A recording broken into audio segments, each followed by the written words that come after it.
I think they didn't. Yeah, they did a fairly poor job of it. Like, why were they focused on Minneapolis? I think most people don't understand how radical the left in Minneapolis is, because you think of it as a Midwestern place, but it's actually got a long radical left tradition. Yeah. And as you were saying, I mean, Alex Pretti, he should have been arrested several days before when he had a gun on him and got into an altercation with police. They should have arrested him then, and then they could have.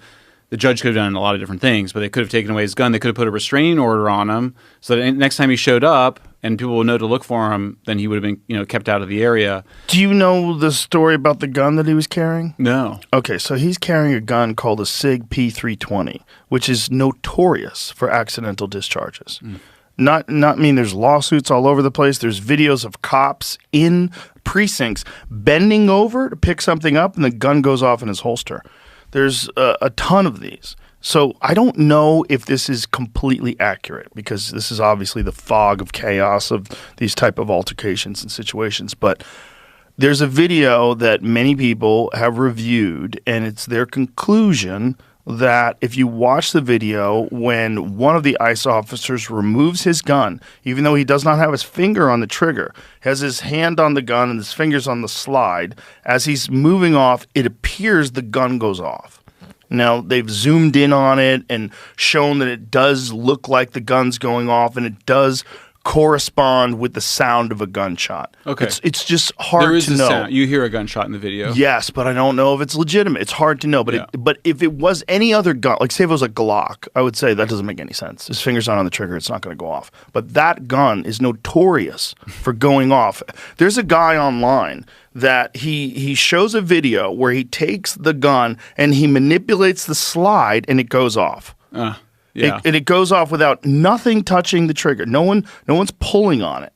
It's just if you have – the other problem is people alter guns, okay? So the issue with the SIG was they had, I believe up to 2017, they had a lighter trigger. And this lighter trigger, if the gun was dropped or if something happened to it, it was going off. And they determined the gun does not have an internal safety like some other guns do.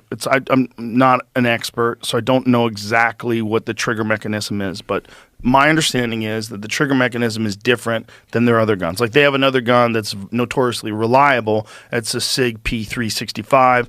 You could drop that gun, it's not going to go off. It's not known for accidental discharge, but the 320 is known.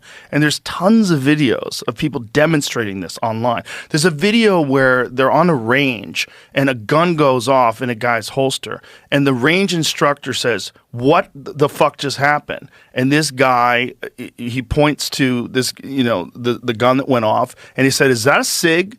And he goes, "Yeah." He goes, "Get that fucking thing off the range."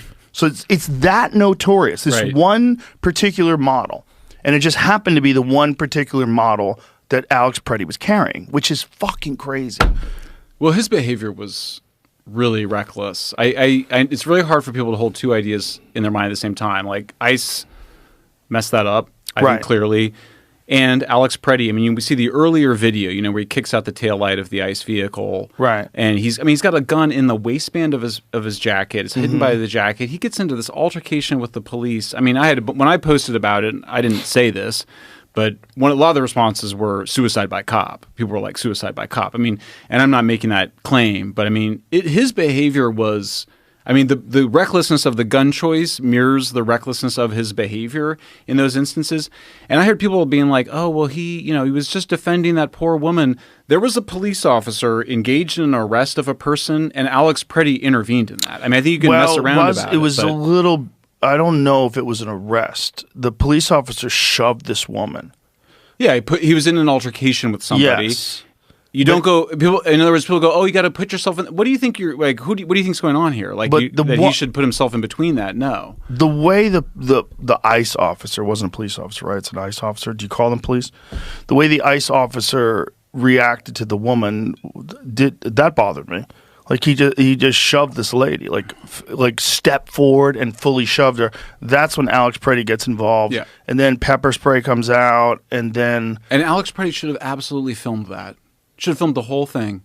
That's exactly what he should have done. Well, other people were filming it. It was clear. There's cameras all over the place. So, but don't. There's multiple angles. Yeah. So, but it's like, I I just don't think that's appropriate behavior to go and get. That's not fair. the tradition of like. I mean, I think there's a non-violent left-wing tradition that's actually quite beautiful and spiritual. And I agree. Thoreau and Gandhi and King.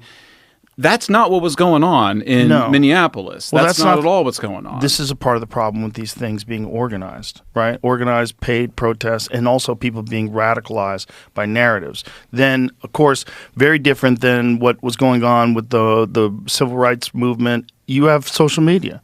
So people are like radically pushed in one direction or another, and it's not clear whether or not that's organic. It's not clear, is this the voice of the people, or is this bot farms that are pushing things in one direction or another? Is it? I mean, there's a lot of people that I cautiously watch their posts on X where I know that they're AI. I know it's AI. I can just tell by the way they write. It's awful now. There's so much AI slop on X right now. Weird. It's bad. Yeah, it's weird because it does muddy the water and it does fuck with discourse, but it also radicalizes people one way or the other. Radicalizes people towards the right, radicalizes people towards the left. It's not good. And I think this guy, whatever his mental health struggles were, they appeared to exist. It seems like he was a troubled guy already. So a thing comes along that defines them, a cause that they're going to stand up for and fight for, because their life's probably a fucking mess. And their mind is probably a mess, and they look at this. They look at it like it's this black and white binary situation. For sure, good guys and bad guys, and let's fuck all these fascists. And he's kicking taillights and and getting involved in pushing matches with ICE agents. It's like that's crazy. Like all that stuff should and can get you arrested.